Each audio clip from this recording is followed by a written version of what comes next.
Dan untuk mengetahui kondisi terkini di lokasi penyekatan, sudah ada rekan kami Bayu Pradana di Kedung Waringin Bekasi, di Saamora di pos penyekatan mudik Cikarang Barat, dan Ririn Oktaviani di Kalimalang. Kita ke Bayu terlebih dahulu. Bayu, hingga saat ini apakah masih ada pemudik yang berusaha untuk menerobos penyekatan? Ya, Disa, memang kalau kita melihat angka yang ada dari data yang dari pengendara yang melintas di Kedung Waringin ini, memang masih ada saja pengendara yang masih nekat atau membandel untuk tetap mengikuti atau melakukan perjalanan untuk mudik. Dan bersama juru kamera Dia Setiawan, sama-sama kita melihat Anissa dan juga pemirsa seperti apa kondisi di Kedung Waringin, Bekasi, Jawa Barat, di mana kita bisa lihat di layar kaca Anda bahwa petugas ini masih terus bersiaga untuk memeriksa kendaraan yang melintas di Kedung Waringin ini. Memang meskipun kalau kita lihat di lajur Kedung Waringin ini sudah kembali landai atau lancar, namun memang sejumlah antisipasi ini masih terus dilakukan untuk menghalau nantinya apabila memang ada pengendara yang masih nekat untuk melakukan perjalanan mudik. Memang dari data yang kami dapatkan, ini kalau kita bandingkan dari tanggal 6 atau hari pertama penerapan larangan mudik, ini angka tertinggi yang terjadi dari pelanggaran yang ada di Kedung Waringin ini terjadi pada tanggal 11 malam. Memang kalau kita lihat pada tanggal 11 malam itu juga sempat terjadi kemacetan hingga 10 km panjangnya. Meski demikian, angka dari volume kendaraan atau pelanggar ini terus menurun, di mana saat pagi hari hingga sore hari ini masih terus menurun, di mana tercatat pada pagi hari hingga sore ini hanya ada 10.000 pengendara yang tertangkap masih melanggar, di mana ini juga masih didominasi oleh pengendara motor atau roda 2. Kalau kita totalkan, ini sekitar ada 45.000 pelanggar atau pengendara yang masih nekat untuk melakukan perjalanan mudik, yang masih nekat untuk mencoba menerobos di lajur Kedung Waringin Bekasi, Jawa Barat ini. Meski demikian, memang sejumlah antisipasi dilakukan, diantaranya juga mengantisipasi adanya kemacetan, di mana petugas juga membuat 2 lajur untuk memeriksa agar nantinya tidak terjadi kemacetan begitu panjang. Meski demikian, kita melihat bahwa 1 hari jelang Hari Raya Idul Fitri, ini kendaraan atau lajur di Kedung Waringin ini sudah mulai landai. Apabila di Kedung Waringin ini sudah mulai landai, bagaimana kondisi di Cikarang Barat? Sudah ada rekan Disa Amora di sana. Disa, silakan dengan laporan Anda. Ya, Anissa, jelang Hari Raya Idul Fitri, saat ini pantauan di tol Cikarang Barat, tepatnya di kilometer 31, terpantau ramai lancar dan volume kendaraan juga nampaknya tidak terlalu tinggi, sehingga antrian di pos penyekatan ini pun juga terbilang kondusif. Dan saat ini petugas masih terus melakukan pemeriksaan kepada pengendara yang melintas terkait apakah mereka membawa dokumen syarat perjalanan di tengah larangan mudik, baik memeriksa apakah membawa SIKM ataupun juga surat negatif COVID-19.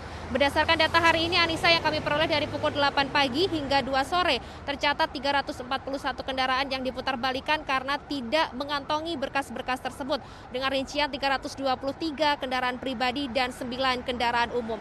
Selain itu, Anissa, siang tadi Kapolri Jenderal Listio Sigit juga meninjau pos penyekatan mudik di gerbang tol Cikarang Barat 3.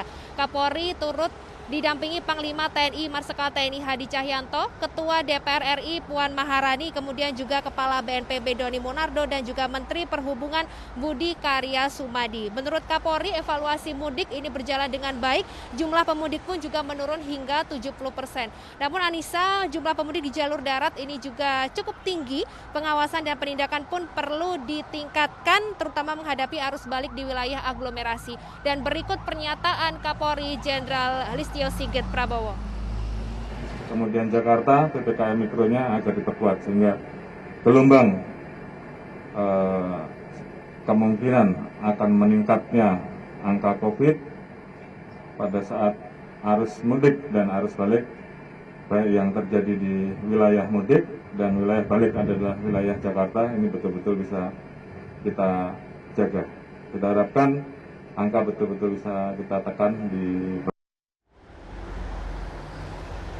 Ya, Anissa, sebelumnya Kapolri juga bersama dengan Menteri Perhubungan, Menteri Kesehatan, kemudian juga Ketua DPR RI memeriksa prosedur perjalanan di Terminal 3 Bandara Soekarno-Hatta. Dalam kunjungannya, Kapolri meminta agar kedatangan warga negara asing ke Indonesia ini diperketat, mulai dari pengecekan berlapis hingga kewajiban karantina antara 5 hingga 15 hari tergantung dari negara asal. Pengetatan dan juga pengawasan juga disiapkan untuk menghadapi arus balik. Dan Anissa, untuk mengetahui situasi di Kalimalang, sudah terhubung dengan rekan Ririn. Rekan Ririn, silahkan dengan laporan Anda.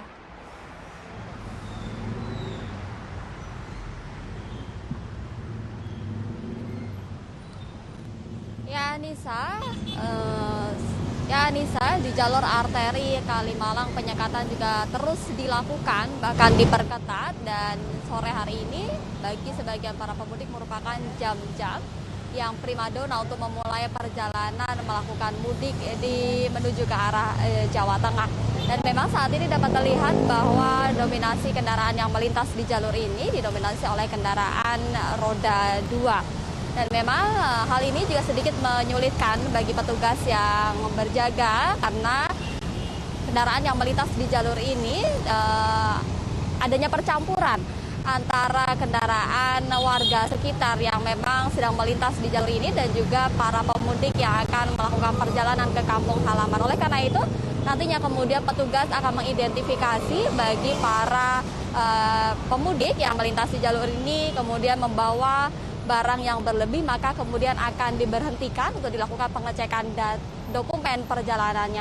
Jika tidak sesuai atau tidak memiliki dokumen-dokumen untuk melanjutkan perjalanan, maka akan diminta untuk putar balik. Dari informasi yang kami dapatkan bahwa diprediksi malam hari nanti akan semakin banyak kemudian warga yang calon pemudik yang akan melintasi di jalur ini, mengingat esok hari sudah memasuki hari Lebaran. Nantinya jika terjadi kepadatan kendaraan di jalur ini, tentu secara situasional akan mempertebal petugas yang berjaga di jalur ini. Dan penyekatan di Kalimalang ini juga nantinya terus berkoordinasi dengan penyekatan-penyekatan di wilayah lain agar para pemudik ini tidak lolos ke kampung halaman, mengingat saat ini situasi COVID masih melanda di negeri ini. Anissa.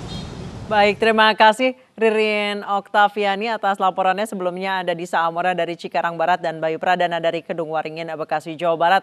Terima kasih teman-teman, selamat bertugas kembali.